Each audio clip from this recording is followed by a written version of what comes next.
शेतकऱ्यांचा जो 7/12 आहे तर तो कोरा झाला पाहिजे आणि दिव्यांगांना जो आहे 7,000 रुपये 6,000 रुपये पेन्शन भेटली पाहिजे. या आमच्या महत्वाच्या 2 मागण्या आहेत सर.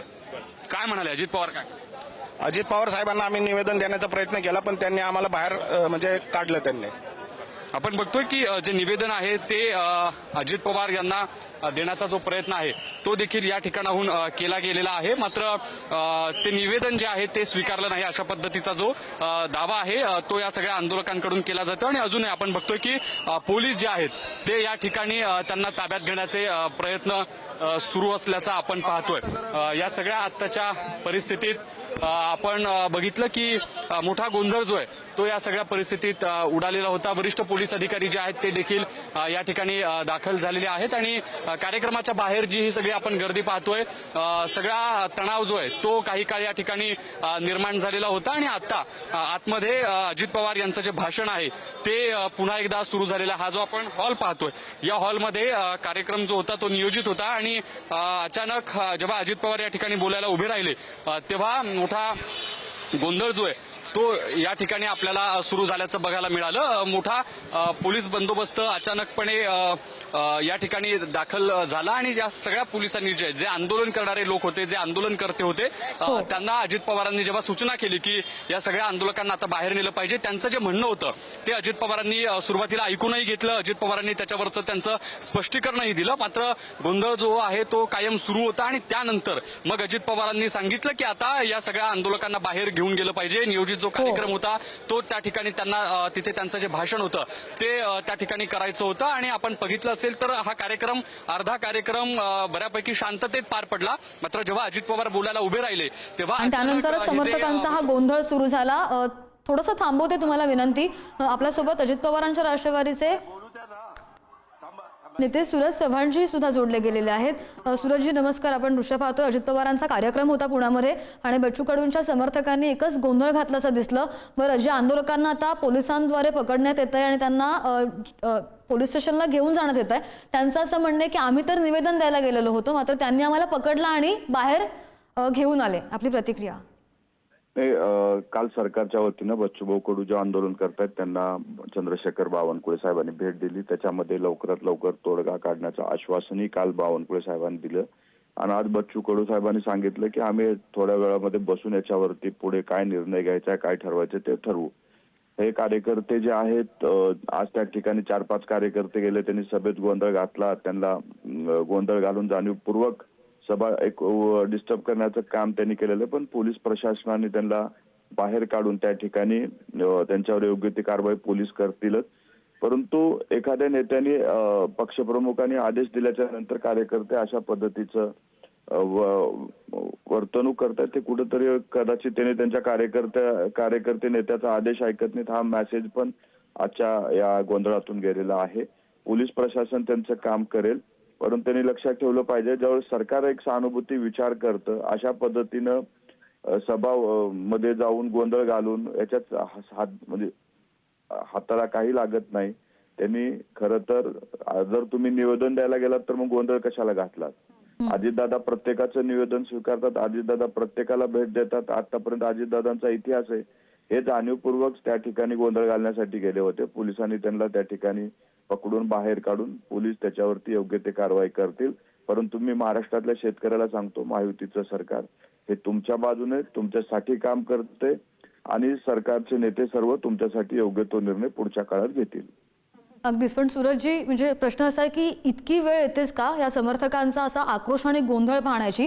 जेव्हा 7 दिवस होतात तेव्हा सुद्धा त्यांचं म्हणणं समर्थकांचं म्हणणं आता असं होतं त्यांची जेव्हा प्रतिक्रिया घेण्यात आली त्यांनी असं म्हटलं की फक्त लोकप्रतिनिधी येतात फक्त लोकनेते येतात मात्र त्या बैठका ज्या आहेत त्या निर्णायक ठरत नाहीयेत. 7 दिवस लागतात तरी सुद्धा निर्णय होत नाहीये. इतका वेळ लागतोय. सरकारनं अतिवृष्टी ज्या वेळी झाली त्यावेळी सरकारने शेतकऱ्याला मदत करण्याचं काम केलं. त्याचे पंचनामे करून त्यांना अर्थसहाय्य देण्याचं काम सुद्धा सरकारने केलेलं. ज्यावेळी संकट येतं त्यावेळी सरकार शेतकऱ्यांच्या सोबत राहतं.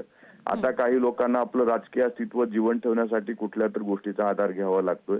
काही लोक जाणीवपूर्वक हे फक्त आपलं राजकीय अस्तित्व जिवंत राहावं यासाठी हे सगळं चालू असेल असं वाटतंय.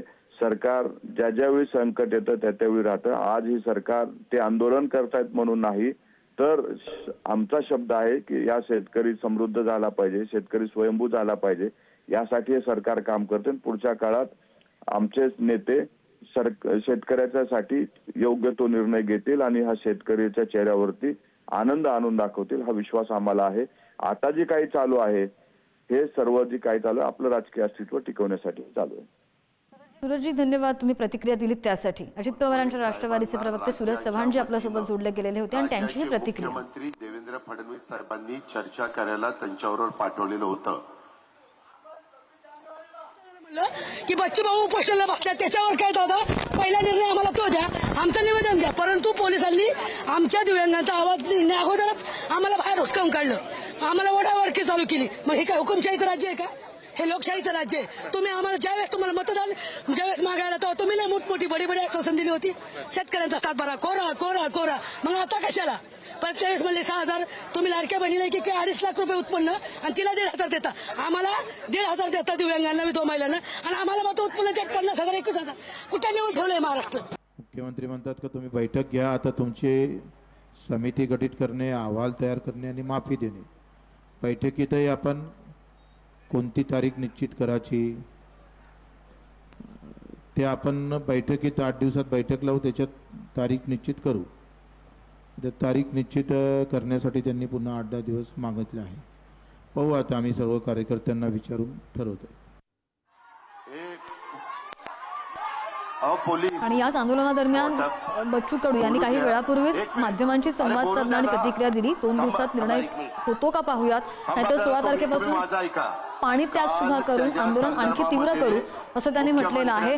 ही 2 दृश्य आपण सध्या स्क्रीनवर पाहतोय एक्सक्लुझिव्ह. इकडे एकीकडे पुण्यामध्ये बच्चू कडू यांचे समर्थक आक्रमक झाल्याचं पाहायला मिळालं. निवेदन घेऊन गेले होते कारण की 7 दिवस झालेले आहेत, बच्चू कडूंची प्रकृती खालावतीये, त्याच्यावर काहीतरी ठोस निर्णय घ्यावा त्यासाठी ते निवेदन घेऊन गेले होते. मात्र दृश्यांमध्ये जे आपल्याला पाहायला मिळते, अजित पवारांनी सुद्धा त्यांची समजूत घालण्याचा प्रयत्न केला, मात्र काही कार्यकर्त्यांना या काही समर्थकांना पोलिसांनी ताब्यात घेतलेलं आहे. राज्याचे मुख्यमंत्री देवेंद्र फडणवीस साहेबांनी चर्चा करायला त्यांच्याबरोबर आणि याच संदर्भात प्रहारच्या कार्यकर्त्यांनी जे आक्रमक झाले होते त्यांनी सुद्धा प्रतिक्रिया दिली. काय म्हणाले पाहूया. बोलू दे ना. पोलीस बोलू द्या 1 मिनिट. अरे बोलू द्या ना. थांबा 1 मिनिट. थांबा जरा. तुम्ही माझा ऐका. काल त्याच्या संदर्भामध्ये मुख्यमंत्र्यांनी 1 मिनिट. तुम्ही आता माझा ऐका. तुम्ही माझा ऐका. देशमुख शिवसेना यवतमाळ वाशिम लोकसभा क्षेत्र त्यांनी सुद्धा पाठिंबा आपल्याला दिलेला आहे. पाठिंब्याचं पत्र आपल्याला प्राप्त झालेलं आहे. रोज मेल्यापेक्षा एक डावचं मरण परवडलं. गेल्या 6 तासात अशी एक मानसिकता लोकांची आहे. 3 ते 4 महत्वाचे आंदोलन संपन्न झाले. त्यातील आळंदी पंढरपूर महामार्ग नीरा नदीच्या पुलावर अडवण्यात आला. आळंदी पंढरपूर महामार्ग नीरा ते कधी करणार आहे विषय राहिले आहे, तेवढं त्यांनी लवकर करावं. तुम्ही आवाहन केलं होतं की 2 दिवस शांत राहा, पण कार्यकर्ते आक्रमक झाले. कार्यकर्त्यांकडे कसं पाहा? त्यांच्या भावना आहे, आपण थांबवू शकत नाही. नेहमी मी त्यांना सांगतो आहे, सरकारनं त्यांच्या भावनेचा अंत पाहू नये, त्यांच्या विचार मानसिकतेचा अंत पाहू नये, एवढंच सांगतो. मानसिकतेचा अंत सरकारने पाहू नये अशी प्रतिक्रिया बच्चू कडू यांनी दिलेली आहे. सरकारने तातडीने निर्णय घेण्याची गरज आहे. लवकरात लवकर सरकारने निर्णय घ्यावा अशीच मागणी आता बच्चू कडूंकडून होताना दिसत आहे. काल स्वतः अमरावती याच आंदोलनादरम्यान बच्चू कडू यांची प्रतिक्रिया. ही 2 दृश्य आपण पाहतोय एक्सक्लुझिव्ह. अजित पवारांचा कार्यक्रम होता. काय झालेला आहे मी पुन्हा एकदा सांगते आपल्या प्रेक्षकांना. अजित पवारांचा एक कार्यक्रम सुरू होता पुण्यामध्ये आणि बच्चू कडूंचे जे समर्थक होते ते निवेदन घेऊन गेलेले होते. मात्र जेव्हा अजित पवारांनी बोलायला सुरुवात केली तेव्हा त्यांनी घोषणा द्यायला सुरुवात केली आणि आरडाओरडा करायला सुरुवात केला असं दृश्यांमध्ये पाहायला मिळत आहे. तेव्हाच काही पोलीस तिथे उपस्थित होते, त्यांनी त्यांची समजूत घालण्याचा प्रयत्न केला. मात्र बोलू द्या असं म्हणत उपमुख्यमंत्री अजित पवारांनी त्यांना बोलू दिलं. त्यांचा आरडाओरडा सुरू झाला. मात्र त्यानंतर चंद्रशेखर बावनकुळे जे पालकमंत्री आहेत तिथले ते काल भेटून गेले अशी प्रतिक्रिया सुद्धा या आक्रमक झालेल्या समर्थकांना अजित पवारांनी दिली. त्यानंतर हे कार्यकर्ते बरेच आक्रमक झाले आणि त्यामुळे पोलीस त्यांना सभागृहाच्या बाहेर घेऊन गेले आणि काही कार्यकर्त्यांना सुद्धा ताब्यात घेतलेलं आहे.